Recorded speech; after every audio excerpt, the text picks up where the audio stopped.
So David, a man after God's own heart. David was the youngest of 8 sons born to Jesse, a resident of Bethlehem. As a youth, David cared for his father's sheep. One day, the prophet Samuel arrived at Jesse's home and secretly anointed David as the next king of Israel to replace King Saul, whom God had rejected in 1 Samuel chapter 15, verses 22 through 26. But David's kingship did not begin immediately. Instead, David entered Saul's service as a musician, playing songs that soothed Saul's tormented soul.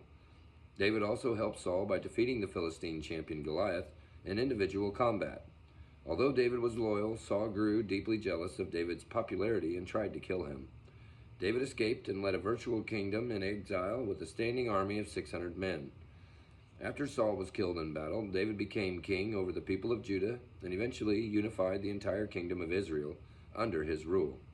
He captured Jerusalem from its Canaanite inhabitants and brought the Ark of the Covenant into the city. God showed his love for David by making a covenant with him that established David's descendants as a dynasty forever. But David was not perfect. One time, when David should have been leading his army into battle, he elected to stay home. He noticed a beautiful woman, Bathsheba, taking a bath. After inquiring about her, he took her for himself. To cover up his rape, after Bathsheba became pregnant, he had her husband Uriah killed. David repented of these sins, but the consequences of his actions plagued his family and the rest of his reign. His own sons committed rape, murder, and treachery. However, because David confessed his sins and sought to follow God, God considered David a man after his own heart. 1 Samuel chapter 13, verse 14. While David's successors rarely led the nation to worship God faithfully, the New Testament points to Jesus, David's descendant, as the king who will reign over God's people forever. Though King David made grave mistakes, he also exercised humility, patience, and repentance.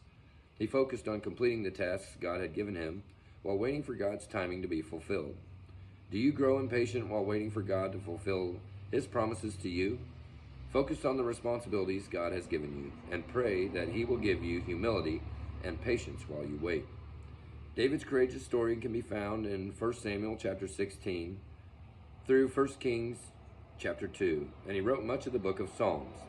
He is also mentioned in Ruth chapter 4 verses 16 through 22, Amos chapter 6 verse 5, Matthew chapter 1 verse 17, also chapter 22 verses 41 through 45, in Luke chapter 1 verses 30 through 33, Acts chapter 13 verse 22, Romans chapter 1 verses 1 through 4, Hebrews chapter 11 verse 32, and Revelation chapter 22 verse 16.